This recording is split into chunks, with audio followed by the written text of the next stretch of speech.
కృష్ణా జలాలు ఆలస్యం కావడానికి కళ్యాణదుర్గం ఎమ్మెల్యే మంత్రి ఉషా శ్రీచరణ్ జగన్మోహన్ రెడ్డిలే కారణమని అనంతపురం జిల్లా కళ్యాణదుర్గం కూటమి ఎమ్మెల్యే అభ్యర్థి అమిలినేని సురేంద్రబాబు ఆరోపించారు. బీటీపీ కాలువకు సంబంధించిన భూ నష్టపరిహారాన్ని పూర్తి స్థాయిలో అందించలేని వైసీపీ ప్రభుత్వం అవసరమా అని ప్రశ్నించారు. అభివృద్ధి పనుల టెండర్లను రద్దు చేసిన ఘనత జగన్మోహన్ రెడ్డికే దక్కిందన్నారు. జీవనుడైన తిప్ప ప్రాజెక్టు పనులను ప్రారంభించిన ఘనత చంద్రబాబుకే దక్కిందని గుర్తు చేశారాయన. కళ్యాణదుర్గం రూరల్లోని గోల్లా, పాత చెరువు, ఎం కొండాపురం గ్రామాల్లో పర్యటించారు అమిలినేని. ఆయనకు అభిమానులు, కార్యకర్తలు గజమాలతో స్వాగతం పలికారు. కళ్యాణదుర్గం అభివృద్ధి పథంలో నడవాలంటే టీడీపీ అధికారంలోకి రావాలని, ప్రజలు టీడీపీకి మద్దతివ్వాలని కోరారు అమిలినేని సురేంద్రబాబు.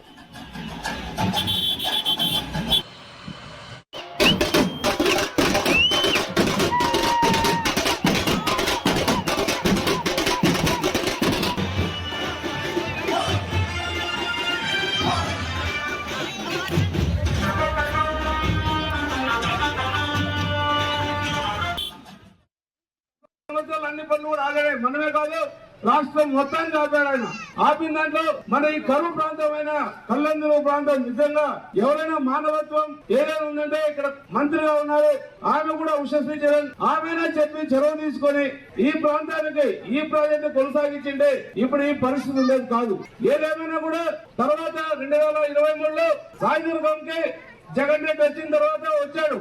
అప్పుడు చెప్పాడు నేను త్వరలో పనులు ప్రారంభిస్తానని. అప్పుడు కూడా రైతులకు ఒక్క రూపాయి కూడా నష్టపరిహారం లేదు. మరి కళ్యాణదుర్గం ప్రాంతానికి ఒకసారి వచ్చాడు, ఎన్నికలకు 4 నెలల ముందు 5 నెలల ముందు వచ్చాడు.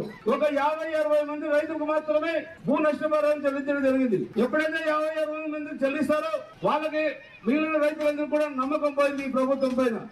ఏ ఒక్క రైతు కూడా వాళ్ళ భూములు ఇవ్వడానికి ముందుకు రాలేదు. మొత్తం 2-2.5 సంవత్సరంలో అందరికీ నీళ్ళు ఇచ్చే బాధ్యత నేను తీసుకుంటానని సమావేశంగా తెలియజేస్తుంది. ఏదో మాట చెప్పి పోయేవాడినైతే కాదు, ఖచ్చితంగా రైతు కళ్ళలో ఆనందం చూడాలన్నదే నా కోరిక. ప్రతి ఒక్క రైతు కూడా ఆనందంగా ఉండాలి. ప్రతి ఒక్క